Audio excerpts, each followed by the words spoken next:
Buenos días, nueva vez. Que el Señor les bendiga. Una gran bendición poder estar en la casa del Señor y poder compartir su palabra junto con ustedes. Vamos a orar para ver qué Dios nos trae en esta mañana. Oremos. Padre, gracias en esta hora en la cual nos permites reunirnos como iglesia con la intención de honrar y glorificar tu nombre.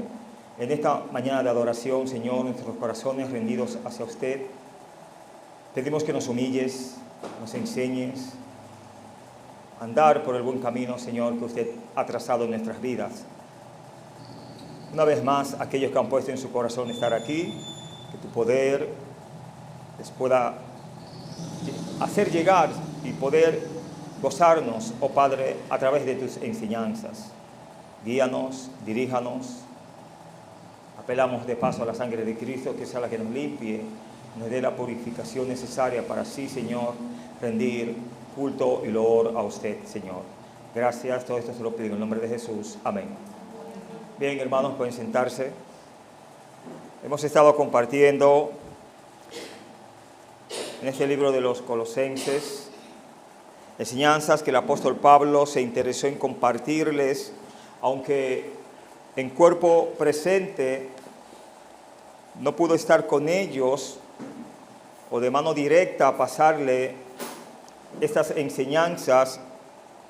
Aún así Dios obró para que al menos llegaran por escrito. En esta mañana queremos compartir en el capítulo 3 los primeros 9 versos y quiero compartir el tema: despójate del viejo hombre. Y usted sabe de qué está viciado el viejo hombre en nuestras vidas. Llama mucho la atención que ahí vamos a ver cómo el apóstol Pablo les enseña y les habla en un sentido pasado, lo que ellos eran cuando andaban, pero también les deja otras enseñanzas basadas en el tiempo presente. Quiere decir que mi vida pasada no debe cohabitar o coexistir con mi vida presente. Si antes yo andaba, como bien el texto lo habla más adelante, es bien fuerte el texto, habla de asuntos sexuales, impurezas, etcétera. Quiere decir que si yo andaba dando esos malos pasos, ya en mi vida presente en Cristo no debe ser esa. Y él da varias enseñanzas basadas en la resurrección. Bueno, bien lo dice en el verso 1. Si pues habéis resucitado con Cristo, buscad las cosas de arriba, donde está Cristo sentado a la diestra de Dios. Quiere decir que ya Cristo dejó este mundo terrenal, una vez terminó su ministerio en la tierra. Y una vez Él muere, ¿qué Dios hace con Él? Lo resucita, y si lo resucita, deja de estar en la tumba. Es lo mismo con nosotros. Si hemos muerto con Cristo, y Cristo, una vez nosotros habéis muerto con Él, también nos resucita con Él, no podemos quedarnos en la tumba. Porque si nos quedamos en la tumba, ¿qué ha pasado entonces? No hemos resucitado. Y el mismo apóstol Pablo nos habla que si Cristo no ha resucitado, vana es nuestra fe. Aquí Pablo comienza una sección donde se enfoca en la vida práctica del cristiano. Esta vida no es para tú y yo decir y proliferar y vociferar: yo soy cristiano, yo soy cristiano. Yo creo que deja mucho que decir cuando usted tiene que decir de usted: no, porque yo soy cristiano, a mí hay que hacer esto, a mí hay que respetarme, a mí hay que hacer lo otro. Nuestra conducta dice y dicta más que 1000 palabras. ¿Sabía? Cuando venía en el camino, abriendo un paréntesis, y por lo regular lo que digo en lo personal lo digo para vergüenza mía, porque no soy digno de tanta gracia, de bendición y a veces de gracia, por así decirlo. Eso lo hace el Señor. Y nos paramos en el combustible y yo presento una papeleta que voy a pagar, ¿no? pero antes de que yo pago, Él me devuelve. Eso pasa muy poco, usted lo sabe, y menos en bombas, establecimientos comerciales. Y yo le digo al hermano, wow, extraño, porque hay maldad en esta vida, y no importa qué cuello sea, el que sea, ¿no? Cómo esté vestido, o yo pueda presentarla y bajarla, que es ahí donde está la maldad, en los colmados, etcétera, se usan esas cosas, esas maldades. Y yo que le paso para allá, para acá, vayan con Dios, etcétera. Yo le dije, es extraño que Él haya devuelto antes de pagar. Quizás nos reconoció como creyentes, etcétera. Y yo pensaba dentro de mí, si estuviésemos vestidos en otra forma, ¿no? De libertinaje, chabacano, etcétera, no sé si nos hubiese tratado con la misma, pudiéramos decir, cordialidad y respeto. El hermano decía, sí, hermanos, a uno, por la gracia del Señor, nos distinguen mucho. Hermano, por eso deja mucho que decir también cuando usted, no importa cómo estés vestido, y te portas de lo contrario a cómo estás vestido. Porque una persona que está vestida de una manera, vamos a decir, prosaica, indecente, etcétera, que salga con improperios, etcétera, como que no es extraño. Pero una persona que lleve un buen vestido, un buen traje, etcétera, y que los improperios y que las palabras no vayan de acuerdo con la representación, deja mucho que decir. ¿Qué quiero decir o a dónde quiero llegar? Que esta vida se trata, la vida cristiana, de la práctica, no de la teoría.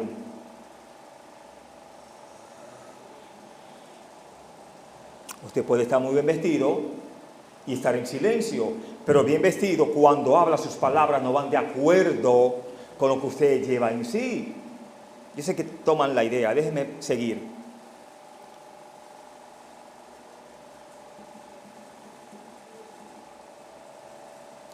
Habíamos dicho que esta vida se enfoca en vivir una vida práctica, con el claro entendimiento de que una vida cristiana práctica se edifica sobre el fundamento de la verdad teológica. Ya que sabemos que Jesús realmente resucitó de entre los muertos, entonces nuestra identidad con Él se hace real. Es solamente por el hecho de que somos, o mejor dicho, es solamente por el hecho de que nosotros hemos resucitado con Cristo, que podemos buscar las cosas ¿de dónde? De arriba. Meditando y estudiando el mensaje, yo decía, y lo compartí con un hermano también, donde nosotros como creyentes perdemos el enfoque como creyentes. Dios, a través de su palabra, por lo regular, nos enseña que tú y yo somos peregrinos y extranjeros. Pablo lo entendía. Pablo entendía que para él el morir era ¿qué?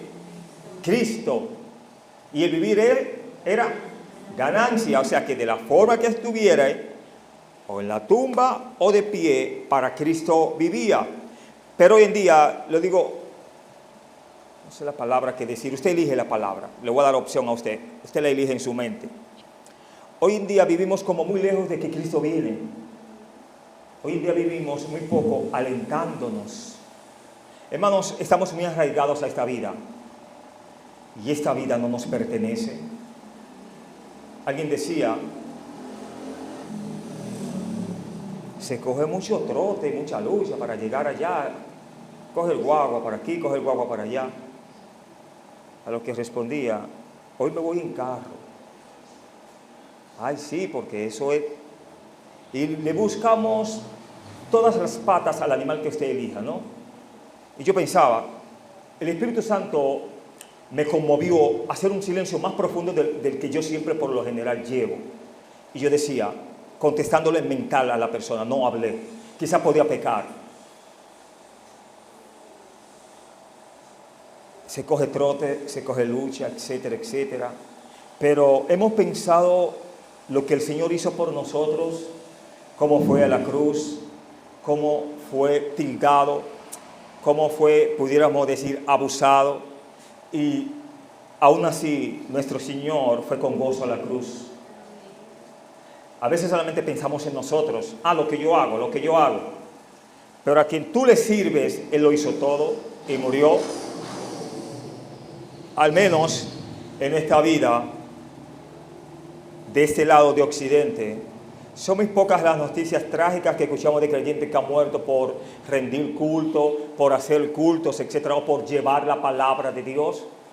Toma la idea de lo que quiero decir. Si algo podemos hacer para el Señor, hagámoslo. Nunca creamos que estamos haciendo algo. La idea de haber resucitado con Cristo se introdujo en Colosenses 2:12, donde Pablo utilizó el bautismo para ilustrar esta realidad espiritual. Ahora, al ver que hemos resucitado con Cristo, viene duro esto, ciertos comportamientos son apropiados para nosotros. Los primeros versículos del capítulo 3 sostienen una conexión cercana con los últimos versículos del capítulo 2. Allí, el apóstol les recuerda a los colosenses que las regulaciones ascéticas no tienen un valor real para contenerse de los deseos de la carne. Recuerde que vimos en los mensajes anteriores asuntos legales como los ascéticos o los grupos religiosos le querían infundir allá a los colosenses como no manejes, ni gustes, ni aun toques, no comas, etcétera, etcétera. Cosas que realmente para el espíritu no tenían nada que ver. Usted no se hacía ni más espiritual ni menos espiritual. Bueno, aquí él lo dice. Eso no tiene nada que ver para contener los deseos de la carne. El único remedio, no sé si usted lo quiere, pero yo lo tomé para mí primero. ¿Quiere el remedio? Este único remedio para los asuntos pecaminosos, ahí les va. El único remedio para las pasiones pecaminosas se encuentra en la experiencia del creyente de la unión con Cristo. Mientras más unidos a Cristo estemos, mejor estaremos con Él. Pero apartados del Señor, ¿qué pasará? Nada podremos hacer. Después de su resurrección, Jesús pasó su tiempo restante ministrando y estando con sus discípulos. Algo glorioso. ¿Qué tiempo pasamos los hermanos con los hermanos, aun cuando nos reunimos aquí?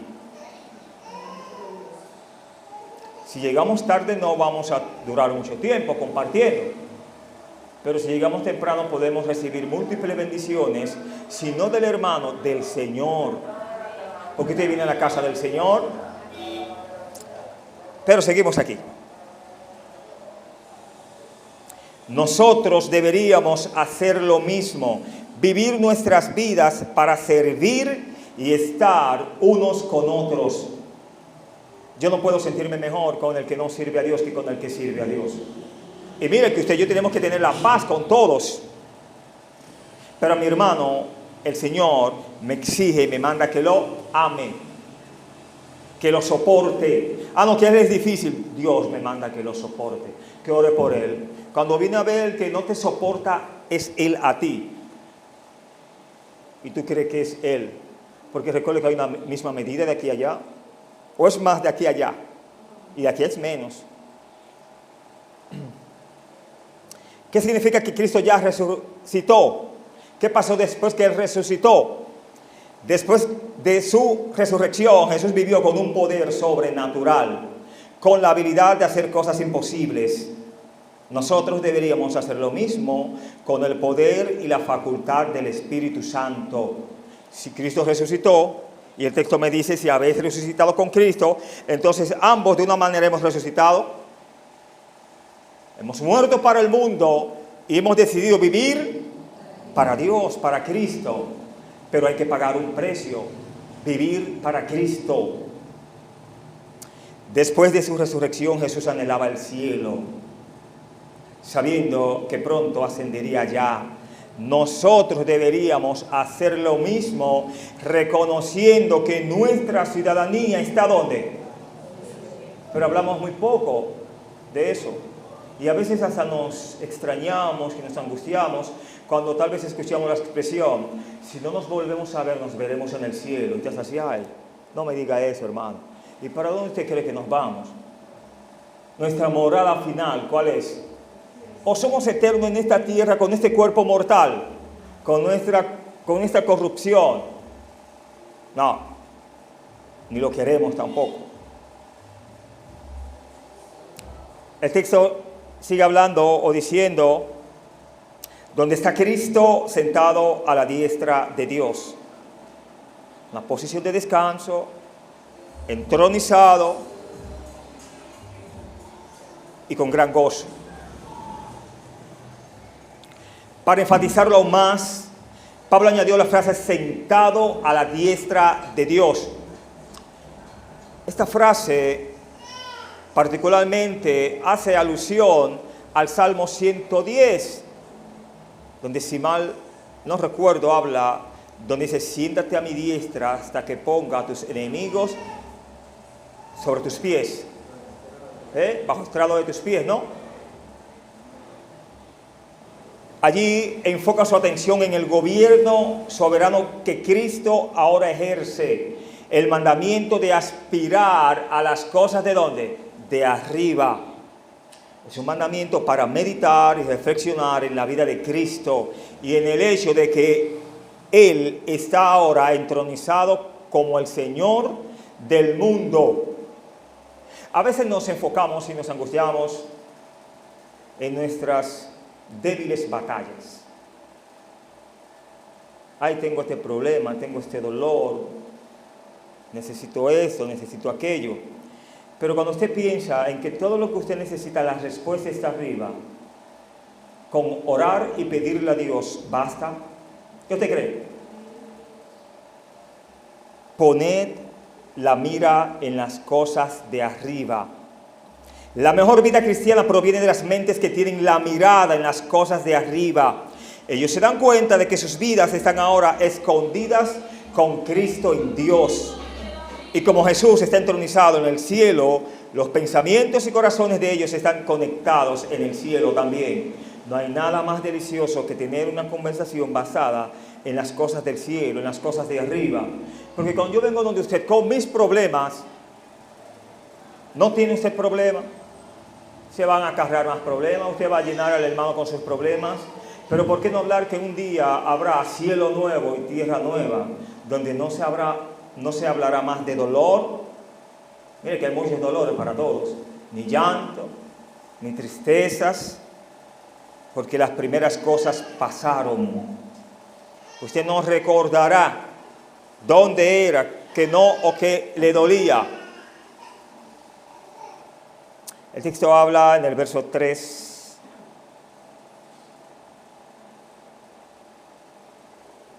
Porque habéis muerto y vuestra vida está escondida con Cristo en Dios. Y como Jesús está entronizado en el cielo, los pensamientos y corazones de ellos están conectados en el cielo también. El creyente, ¿qué es lo que debe de buscar? Las cosas de arriba. El creyente debe de estudiarlas. El creyente, sigue diciendo aquí, debe de tener su corazón absorto en ellas. Y una oración dice, ahora que te has convertido a Dios, actúa en referencia a las cosas de arriba, de la misma forma en que lo hacías en referencia a las cosas terrenales.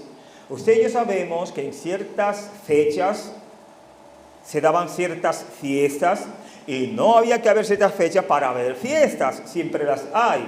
A usted no había como que empujarlo mucho ni decirle, te voy a pasar a buscar, o usted, te voy a pasar a buscar. No, se juntaban allá para ir a la iglesia. ¿Me vas a pasar a buscar? ¿A qué hora te vas? Etcétera. Quiere decir que en la vida pasada éramos tan diligentes para cosas terrenales que si así lo éramos, era nuestra forma, ¿no? Teníamos esa conducta. Para con el Señor debe ser más. Toma la idea. Alguien nos enseña. El que debe de buscar las cosas de arriba. La palabra buscar denota aspiración, deseo y pasión para poder buscar estas cosas, la mente debe estar puesta en ellas. ¿En qué? En las cosas de arriba. Alguien nos enseña, ama a las cosas de arriba, estúdialas, deja que tu corazón quede absorto en ellas, y repetimos, ahora que te has convertido a Dios, actúa en referencia a las cosas de arriba, de la misma forma en que lo hacías en referencia a las cosas terrenales. No todas las cosas terrenales son malas, pero algunas sí lo son. Aún aquellas cosas que en sí mismas no causan daño, se convierten en dañinas y se les permite que tomen el lugar que debiera estar reservado para las cosas de arriba. Verso 4 nos habla, cuando Cristo, vuestra vida, se manifieste, entonces vosotros también seréis manifestados con Él en gloria. La promesa del regreso de Jesús no es solamente que veremos su gloria, sino que también seréis manifestados con Él en gloria. Dice ahí, seremos manifestados en gloria. Esta es la manifestación de los hijos de Dios que se menciona en Romanos 8:19. La expresión Cristo, vuestra vida. En otro pasaje, Pablo escribió, para mí vivir es Cristo. Filipenses 1:21. Aquí él muestra que esta idea no era solamente para apóstoles especiales, sino para ¿quién? Para todos los creyentes en Cristo Jesús. Cristo, vuestra vida. Algunas veces decimos, la música es mi vida. Amo y me encanta la música. Otros decimos de otros, porque es más fácil decir como en segunda persona. Para fulano, el trabajo es su vida. Pero para el cristiano, ¿cómo deberían de decir de nosotros?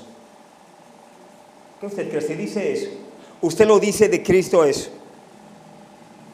Para mí, mi vida es Cristo. A veces no lo hacemos y lo dicen de nosotros. Mira, ahora todos los días para la iglesia y usted precisamente un domingo no está yendo. O está faltando en la semana. Ahora no quiere salir del culto y usted fallando a los cultos. Pero así es esta vida, ¿no? Dios nos guarda siempre.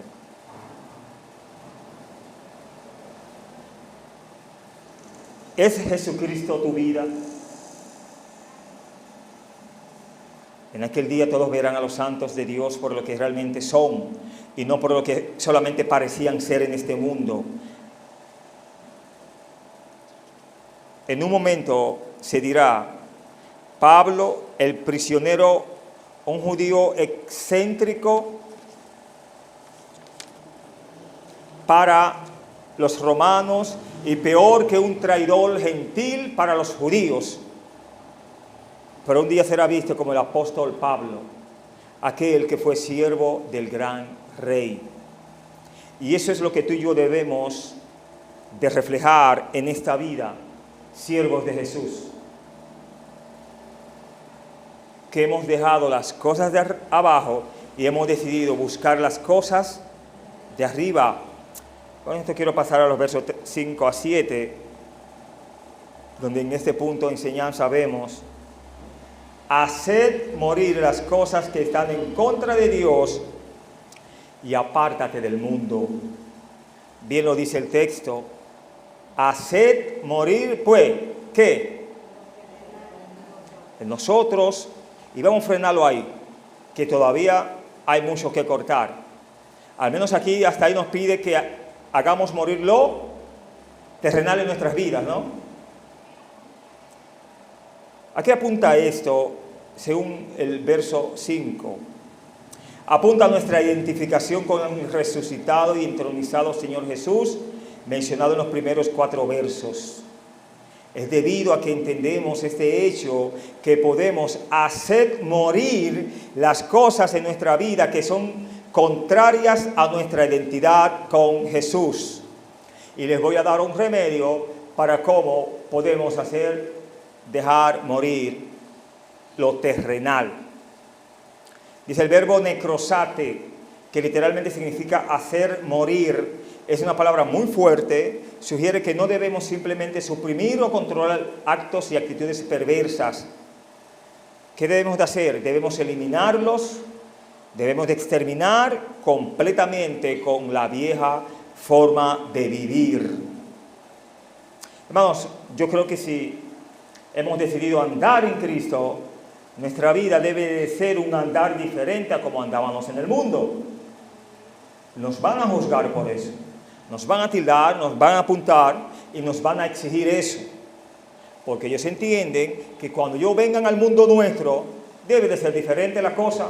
Pero si nos ven en nuestro mundo igual o peor que en el mundo de ellos, ¿querrán venir a nuestro mundo? No, aquel está mejor, porque ese está muy mundanal, y digo seguir a Cristo.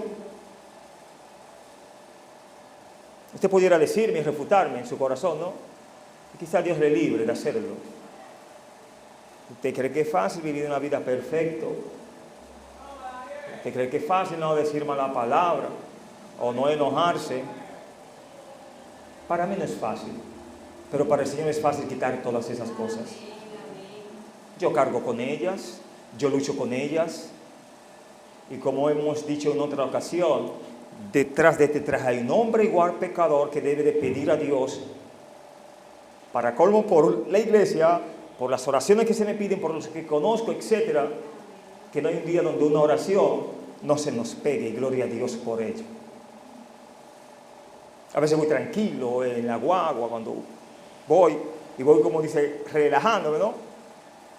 Y en mi silencio, y a veces eso como que causa, hay una mirada, una sonrisa, etcétera, y cuando nos identificamos, porque siempre nos hacen como de otra profesión, cuando decimos, no, estamos en el ministerio, Dios nos tiene como siervo de Dios, pastoreando, etc. Ore por mí. Y comienza con una lista de cosas que quieren que ore. Y yo, gloria a Dios, no se nos escapa alguien que siempre quiera orar, etc. Y por ahí seguimos. Es como si nos llevara el letrero, ¿no? De, ¿quieres que ore por ti? Y la gente lo asimila, y gloria a Dios por ello. Pero seguimos aquí. Hemos estado en el verso 5. Hablamos de hacer morir pues lo terrenal en vosotros. Hablamos del verbo, de cuál verbo proviene esta palabra. El verbo necrosate significa morir. Habla de exterminar, dejar todo. Bueno, aquí seguimos. Nosotros hacemos morir en el sentido de negar estas cosas y considerarlas muertas para nosotros y a nosotros muertos para ellas. El gratificar cualquier apetito sexual, y este es el remedio, es darle el alimento y el cuidado por los cuales vive, prospera y se activa. Voy a repetir esto. El gratificar cualquier apetito sexual es darle el alimento y el cuidado por los cuales vive y prospera y se activa. Quiere decir que si mis apetitos sexuales, si mis pensamientos, si la parte pudiéramos decir literal de pecar, yo le pido al Señor fuerzas, fortalezas, que no me permita caer, que no me permita mentir, que no me permita codiciar. Le pido a Dios eso, que mate eso de mí. Dios puede exterminarlo, Dios puede matar eso, pero si le doy vida a eso, se va a crecer en mí y voy a ser un esclavo de ello. ¿Sabe que hay pecados que usted no conoce en un sentido por lo que usted puede caer, pero también caemos por lo que conocemos? Y yo lo voy a explicar más adelante, más claro, ese punto. Es importante listar y nombrar estos pecados como Pablo lo hace en esta sección. Es mucho más fácil caer en un pecado que uno no conoce por nombre que elegir conscientemente uno cuyo mismo título debería ser repugnante para un cristiano. Hermano, es contraproducente, pero lo voy a decir. En esta vida como creyente no es que no vamos a caer, tenemos un abogado, tenemos nuestros labios para confesar a Dios, pero mientras más nos esforzamos en vivir para Cristo y en no pecar, hermanos, nos irá mejor. ¿Sabía eso? el espíritu se contristaría menos y se gozaría más estando nosotros en ¿qué? En comunión y en constante, pudiéramos decir, consagración con el Señor. Los pecados que Pablo aquí enumera, dice él claro en la parte B, ya leímos la parte A, haced morir pues lo terrenal en vosotros, y aquí especifica y enumera los pecados. ¿Cuál? Fornicación, impureza, pasiones desordenadas, malos deseos, ¿y qué más? Y avaricia, que es idolatría. ¿De qué nos habla aquí el apóstol Pablo específicamente? ¿Qué implican estos pecados? Cada uno de estos términos se refiere a pecados sexuales. La avaricia es codicia simple, pero insidiosa y nada menos que idolatría. No hay forma de que Jesús caminara en ninguno de estos pecados, así que si nosotros nos identificamos con Él, tampoco que caminaremos en ellos. La palabra traducida para fornicación, aquí es enumerada o vista como inmoralidad sexual. Se refiere a cualquier acto sexual fuera del matrimonio, en el mundo antiguo como en el moderno. El coito con una prostituta sería un ejemplo específico y en una cultura pagana un ejemplo frecuente de esto. La palabra impureza, ¿de qué nos habla? Pudiera ser como algo más simple, ¿qué usted cree? Pero no lo es. Habla de un rango más amplio que el de la fornicación. Incluye el mal uso del sexo, pero también se aplica a varias formas moral pervertida. Y a veces no hay que llegar al acto, hermano, para pecar. Desde nuestra mente pecaminosa y desde nuestro corazón sucio, pecamos más. Un estudioso describe 3 maneras en las que la avaricia es destructiva. Lo primero que dice el texto es que la avaricia es idolatría. Un idólatra. ¿No? Entonces nos volvemos idólatras ¿cuándo qué? Cuando no servimos a Dios. Para colmo, nos volvemos idólatras cuando decimos que servimos a Dios y servimos a otra cosa. Desde ahí ya idolatría. Porque la Biblia y la palabra de Dios nos enseña que solo a Dios ¿qué? Adorarás y a Él solo servirás. A Él solo. Repito, en primer lugar es idolatría en el sentido de que solo se obtiene cuando el hombre piensa que la vida consiste en las cosas poseídas en lugar de una relación justa con Dios. También es un pecado contra los demás, porque para satisfacer el deseo propio, otros son agraviados. Finalmente es autodestructivo, nos destruye a sí mismo, porque estas concepciones y actividades equivocadas siempre reaccionan sobre el alma para su propia ruina.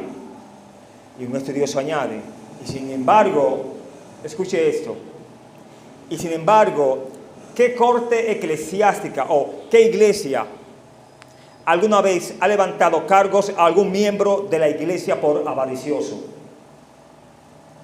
Está el pecado, existe el pecado, pero hemos visto poco o no hemos visto nunca que alguien ha sido amonestado por ese pecado. Quiere decir que todos nosotros, de una u otra forma, hemos debido ser amonestados.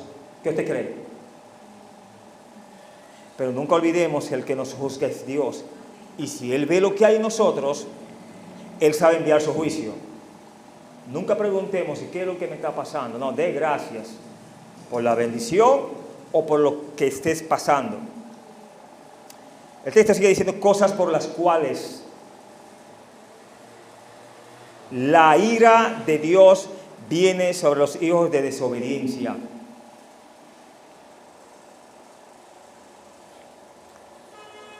Cosas por las cuales los pecados mencionados anteriormente son parte de la forma en que el mundo vive y no de la forma en que Jesús vive. todo cristiano se enfrenta con la pregunta, ¿con quién me identificaré? ¿Con el mundo o con Jesucristo? Juzgue usted. Pero el texto nos dice, la ira de Dios viene ¿sobre quiénes? Sobre los hijos de desobediencia. Hay un caso, me es difícil a veces no traer situaciones y casos en los cuales vivo en la comunidad, pero hubo recientemente varias bajas, muertes, ¿no?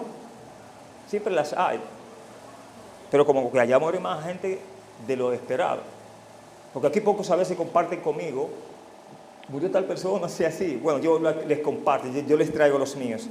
El asunto es que una persona muy joven, muy llena de vida, trabajadora al máximo, con salud, de una hora a otra, paro cardíaco, aneurisma cerebral, derrame, etc. Murió. Nadie aguanta tanto, ¿no? Pero el punto es, yo le conocía, y eso trajo, no sé por qué, yo como que le di revolución a la persona, y llegué a mis conclusiones.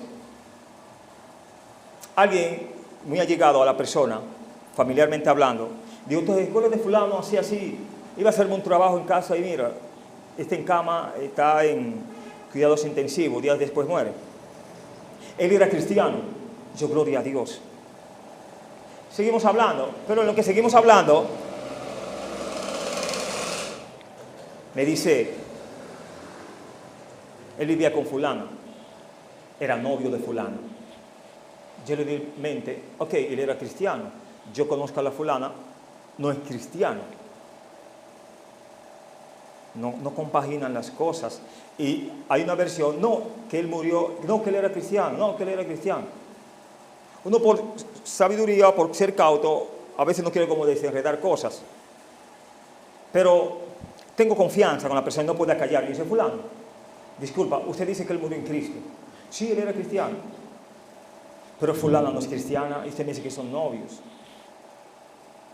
Bueno, él entraba y salía. Me dijo otra persona después. En otras palabras, podemos ver que si era hijo de Dios estaba en desobediencia. Y todo el que está en desobediencia está en pecado. ¿Está bien?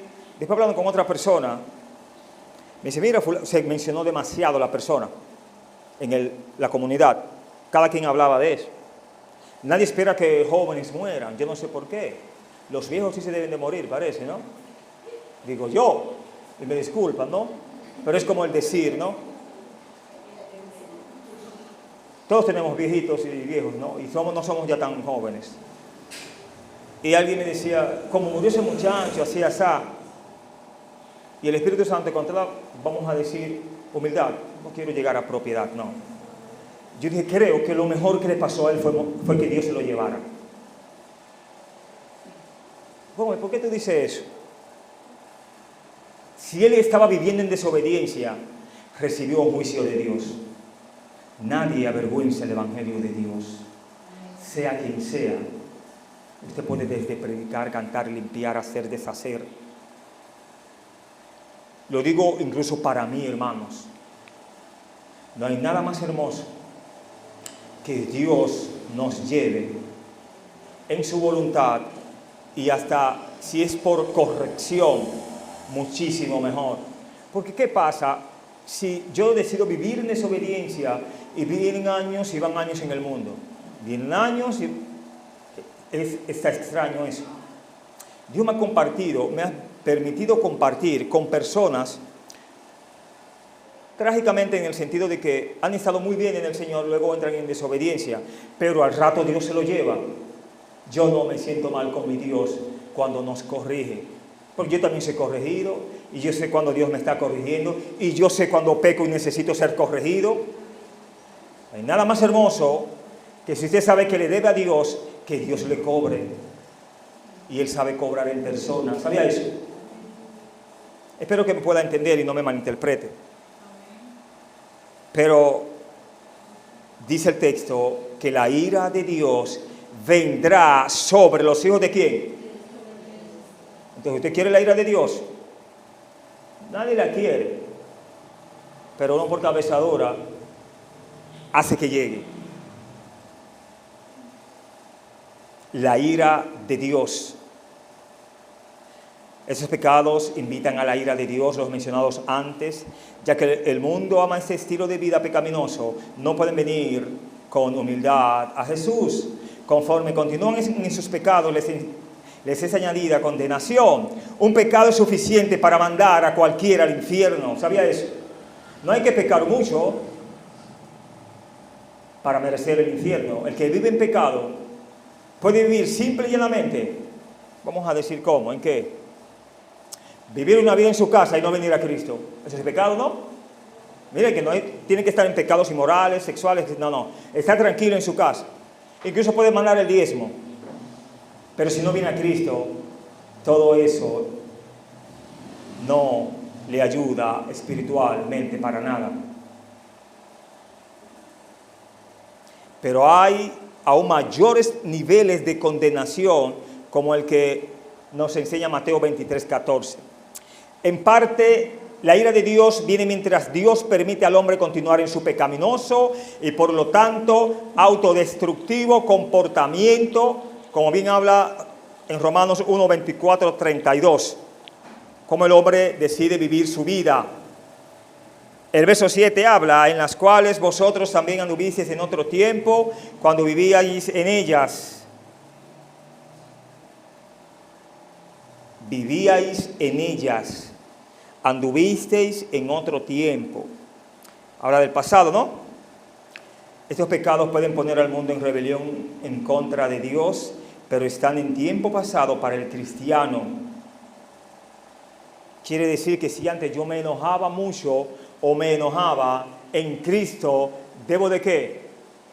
Mermar, controlarme, pedirle a Dios que me dé dominio propio, que me calme, como dicen, toda esa sangre que uno tiene a veces. Y jamás deciré que yo soy así, hermano. Si usted es así, no se deja gobernar por Cristo. Porque ya no debe de vivir usted, sino debe de vivir Cristo. Ya usted murió a los pecados, debe de vivir a Cristo, en servidumbre a Él. En pocas palabras, el cristiano no debe vivir como los hijos de desobediencia. Un verdadero cristiano no puede estar habituado al pecado, ni Dios lo permite. ¿Sabía eso? Usted y yo, una vez al haber venido a Cristo, estamos para reflejar luz, dar testimonio de que Cristo vive. Y Él vive como quiera, aunque no esté viviendo en su vida, Él vive. Pero Cristo quiere vivir en usted, Cristo quiere vivir en mí. Y yo tengo que dejarlo, que Él viva, entronizándolo a Él en mi ser y despojándome de las cosas que no le agradan a Él.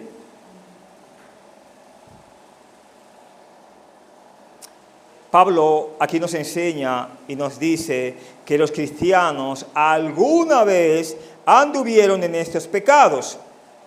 Es posible, aunque trágico, que estos pecados puedan ocasionalmente marcar la vida de un cristiano, pero estos no deben ser el andar de un cristiano, su forma de vivir.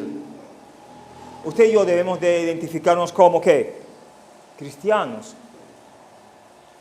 Nunca, allí vive el que se enoja mucho, el que pelea mucho, el que dice mentira. Un pecado bien grande realmente. Los versos 8 y verso 9 nos habla de eliminar rastros de mundanalidad. No debe de quedar nada en nosotros que nos identifique como mundanos. Dice, pero ahora dejad también vosotros todas estas cosas en tiempo presente. ¿Cuáles cosas? Bueno, dice el verso 7 a 9. O mejor dicho, 8 y 9. Pero ahora dejad también vosotros que todas estas cosas. Hermano, está diciendo en tiempo presente a la iglesia. Mira que él comienza diciendo, anduvisteis en otro tiempo. ira, enojo, etc. O mejor dicho, las otras cosas hablaban del viejo hombre, ¿no? Fornicación, etcétera, etcétera, ¿no? Aquí sí nos habla de la ira, enojo, malicia, blasfemia, palabras deshonestas de vuestra boca. El creyente debe de ser diferente aun cuando habla. Aun usted pedir algo, recibir algo. Y aquí, en este punto, me llama mucho la atención. No mintáis los unos a los otros, habiendo despojado del viejo hombre con sus hechos. Está hablando en la iglesia, entre nosotros, que no debemos mentirnos. Cuanto más fuera de la iglesia. La lista de pecados que Pablo menciona, ira, enojo, malicia, etc., son tenidas por muchos como pecados insignificantes, que los cristianos pueden pasar por alto por su poca peligrosidad. Pero Pablo nos reta a despojarnos del viejo hombre en cada área de nuestras vidas. Una oración dice: despójate de todos esos viejos hábitos de la misma forma en que te despojarías de la ropa gastada que ya no te queda. Ira, enojo, malicia, blasfemia, palabras deshonestas de vuestra boca. Y añade: no mintáis. Cada uno de esos pecados son cometidos principalmente por lo que decimos. Cuando Pablo llama al creyente a una obediencia más profunda, nos dice que refrenemos nuestra boca.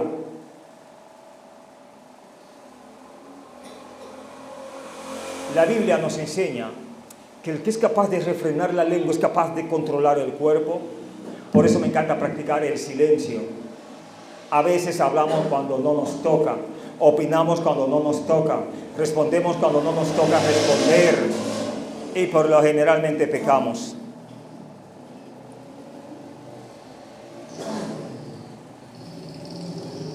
Terminamos diciendo, por si no se escuchó, que Dios nos enseña a través de su palabra y quiere que refrenemos ¿qué?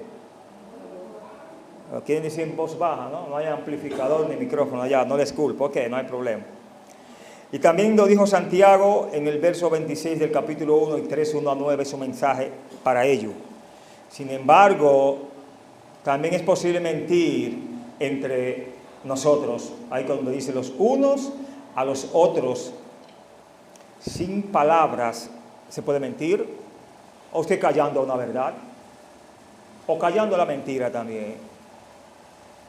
Hay gestos que hablan más que, ya usted sabe, la oración final.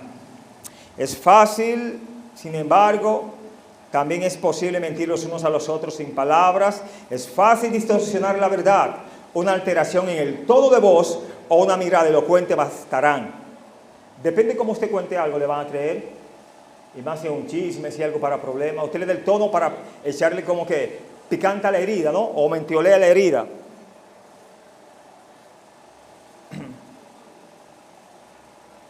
También hay silencios que pueden ser tan falsos y engañosos como cualquier palabra. Sigue diciendo: habiéndonos despojado del viejo hombre con sus hechos.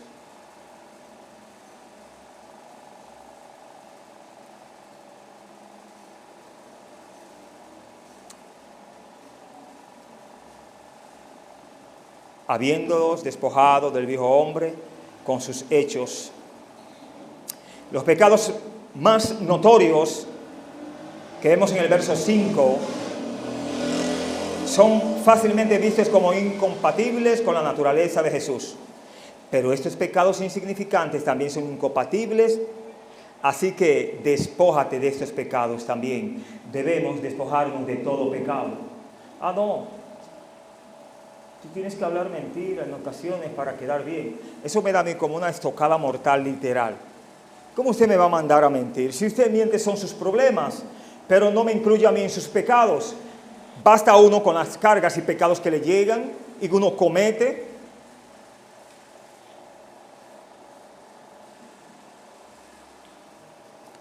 En esta sección, los versos 5 hasta el verso 9 que hemos tratado, Pablo muestra dos prioridades en la vida cristiana: La primera, la moralidad sexual, conectada con la actitud correcta hacia las cosas materiales y el simple hecho de llevarse bien en amor unos con otros. Es fácil para una comunidad cristiana el transigir una por la otra, pero Pablo, por medio de la inspiración del Espíritu Santo, insistió en que ambas tienen una alta prioridad en la práctica cristiana. La parte final del verso 9 nos dice, habiéndonos despojado del viejo hombre con sus hechos. ¿Qué significa? ¿Qué nos dice aquí el apóstol Pablo? Ya de manera final, significa que en Jesucristo, los santos de Dios, debemos ser personas que diferentes. Y le dije debemos, ¿no, verdad? Pero la oración dice aquí, los santos de Dios son personas diferentes. Ahora, de que usted no lo sea es una cosa, pero son diferentes en realidad. Tú y yo debemos de marcar, trazar la línea del que le sirve a Dios versus el que nos ve y no le sirve.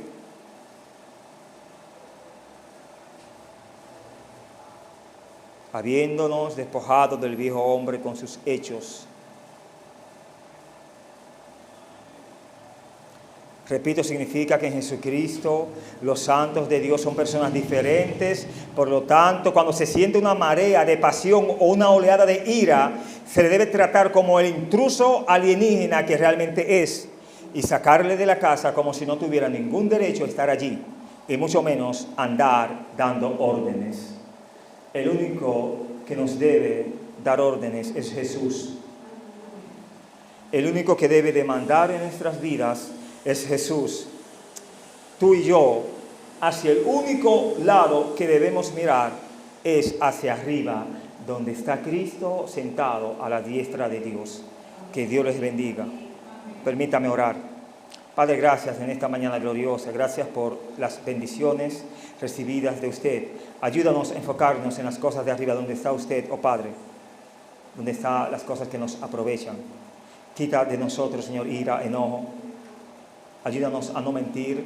Ayúdanos a hablar siempre con palabras agradables, Señor, y que tu gracia nos proteja, Señor. Señor, gracias, síganos bendiciendo, guardando para lo siguiente, la siguiente tanda. Solo tu gracia nos puede ayudar. Guíanos y diríjanos hacia los que tenemos que dirigirnos a ciertos destinos. En el nombre de Jesús, amén. Que Dios les bendiga.